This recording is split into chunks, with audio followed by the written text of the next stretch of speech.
Good day, students. Welcome to Common Core Progress today. Right, let's see what's installed for us. We'll be looking at understanding character point of view. Okay, but before we get there, let's look at the story where we will find these character point of views this week. We'll be looking at the genre, a play, something we've not really done yet. So, what is this all about? What is a play? A play is a story that is performed. The words in the play are what the characters say and do. The names at the start of each paragraph tell who is speaking. The narrator helps the reader understand what is happening. He tells the story. He gives you more information. Characters, let's just recap. We've done this before. Characters are the who in the story. Who is there and who is doing what? Characters are the people or sometimes animals in a story. The main character is the person or the animal whom the story is mostly about. Now, let's get to business. What is character point of view? You know what the characters are? A point of view is how somebody else sees it or feels about something or how they do something that tells you more about the character itself. Characters may have different points of view. Knowing what characters say, how they act, and what the narrator reveals help readers understand the character's point of view.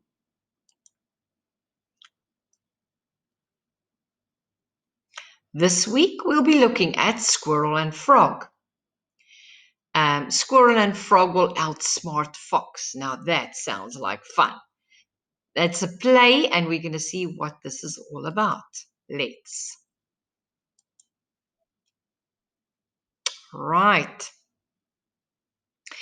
Squirrel and Frog outsmart Fox. Before we start, let's look at the meaning of prowl, ripple, and scamper. These are words you will see appear in the story. Right, prowl is the act of creeping around looking for something. To prowl is to look around for something, but you are creeping around or crawling around in a sly manner most of the time. Up to no good when you are prowling. Right. Ripple. Ripple means to go in waves. You will see ripple is when water runs over rocks. That is when water ripples. So that is what you might see in the story. The word scamper is to quickly run away. Okay. You will see some of the animals might scamper. It's to run away quickly. Okay. Just before we start, characters may have different points of view, we said.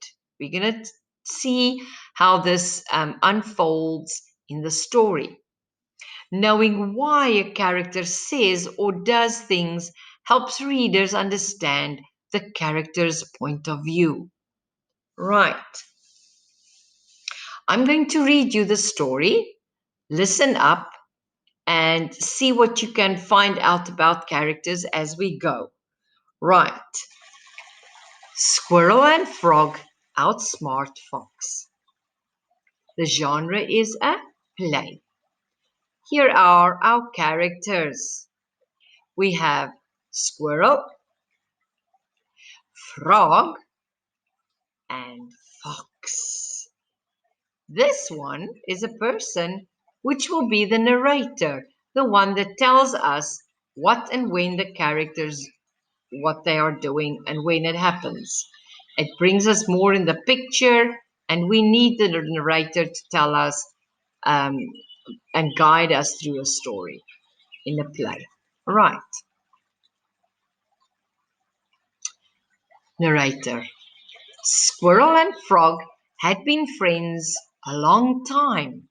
They lived in the peaceful woods atop a hill. All day long they heard the silvery brook ripple through the woods. Can you hear the brook ripple? Listen to the water. No one ever bothered the two friends. Nothing ever upset them. But one afternoon, as they rested in the warm sun, they heard a terrible sound. Fox growled. A hungry fox was on the prowl. Squirrel noticed him first. Squirrel whispering, "Shh, look, two black fox eyes are peeking out at that bush. I must scamper off, friend." Frog, agreed. I'm hopping out of here now. Quickly the friends parted. But Fox went after Squirrel, his eyes bright with hunger and his jaws hanging open. Fox, "You are dinner meat, Squirrel." Squirrel, "Oh no, I don't think so, Fox." With that, Squirrel outfoxed Fox. She leaped up onto an old oak. Fox watched her scamper out of reach. Squirrel ran along a tree limb until she reached a nearby grapevine. The grapes grew so high that Fox could not get them. Squirrel plucked a big bunch of juicy fruit and held it over Fox's head. Squirrel, "If I give you these grapes, do you promise to go away for good, Fox?" "Yes, I promise. Give me those grapes." Squirrel dropped the fruit and Fox eagerly caught it. Fox trotted happily away, but Fox was sneaky. He did not mean to keep his promise. The next day Fox returned. He found Frog snoozing on a warm rock.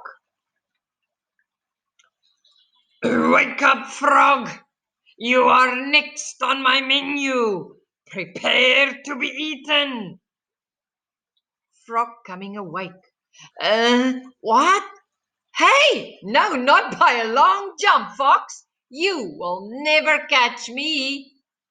Right, there's Squirrel and Frog are running away from Fox, and he is prowling and sneaking around, making plans on how can he get hold of them and catch them.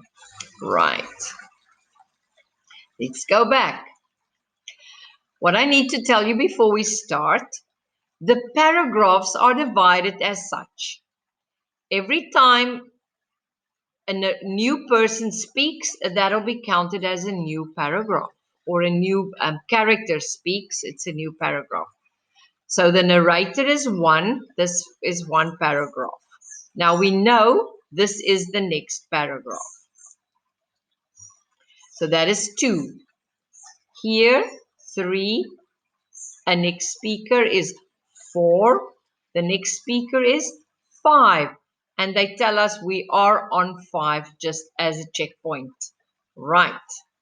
Now, in a play, the name of the character who is speaking appears before his or her words.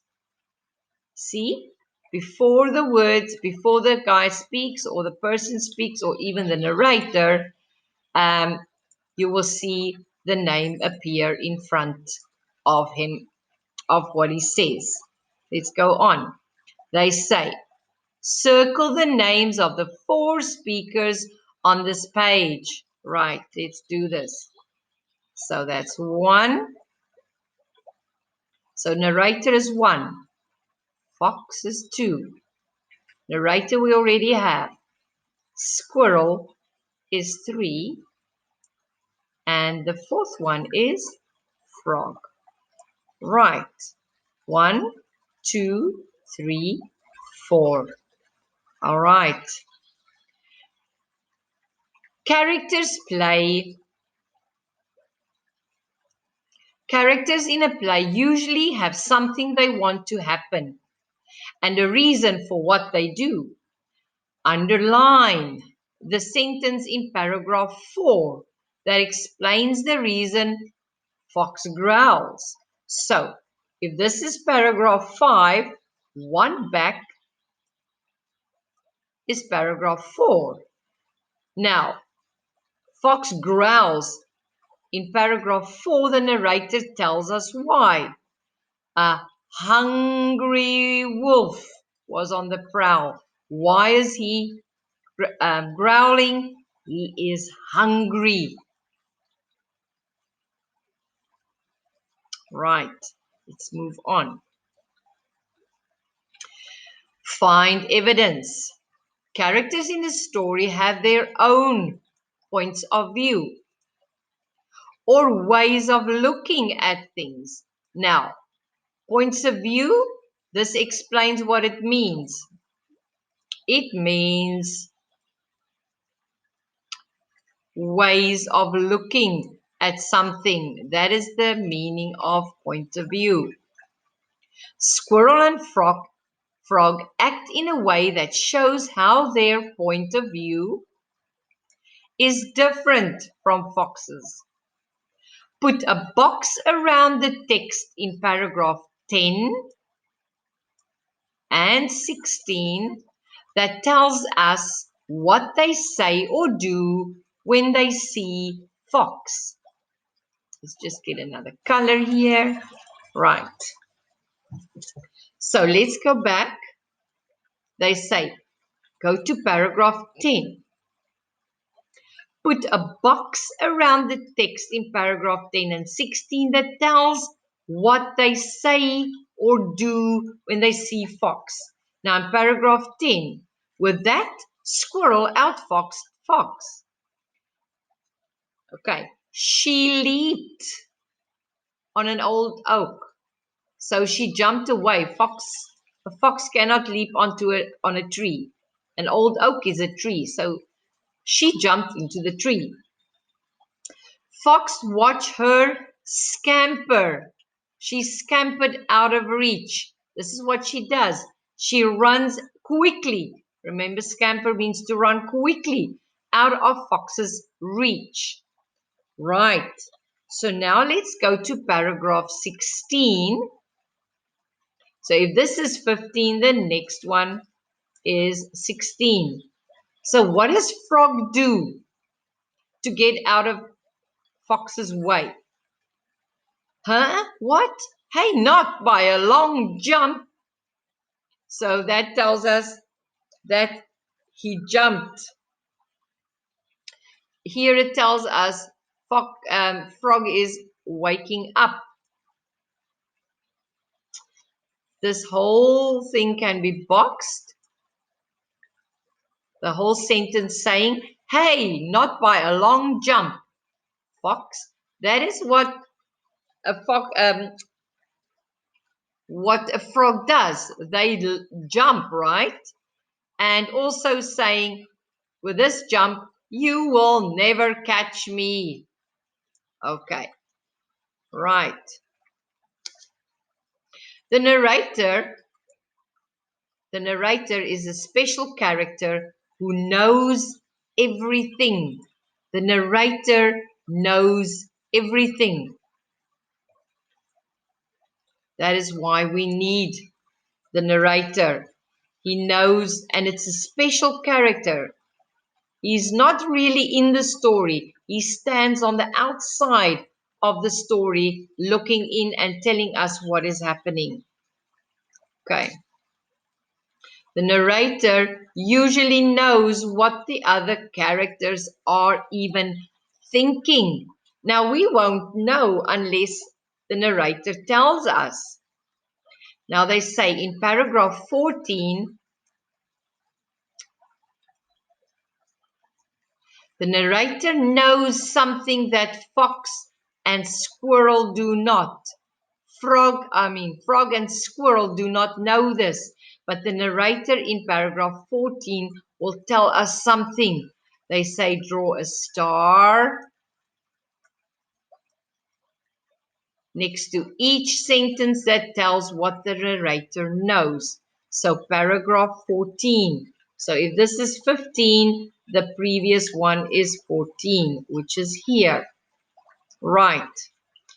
The narrator knows something that we don't know, or frog and squirrel don't know. Squirrel dropped the fruit and Fox eagerly caught it.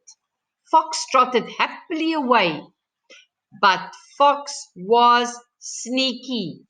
Now, if they knew that Fox was so sneaky, they would never have believed him.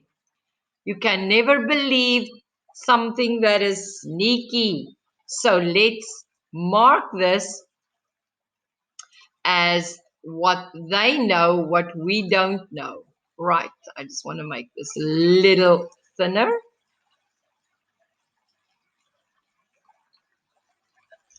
Okay, so he was sneaky.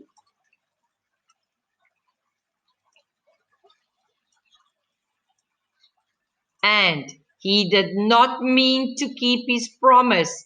So when they say put a star, you only put a star. But I'm going to just underline just to see that you understand what I'm saying. Fox was sneaky. That is one thing. They always put the star, remember, in front of the sentence that you are wanting to identify. The next thing, that's why we put another star. There are two things that the narrator knows that frog and squirrel don't. Now we know too because he's telling us this. He says, a sneaky fox, he will never mean to keep his promise. That is why the next day, Fox is back on the prowl, hunting frog this time. Right, so next time, we will see what happens then. Thank you for listening. Remember to go to the assignment. I need you to take your own book before completing the assignment. You need to be on page 116 and 17 so that you can actually go and find the answers in your book. It is difficult to fill in online and come back to the video. So it's better you have your own book and follow the story and the questions in your book. Right. Thank you for watching. Remember to turn in your assignment.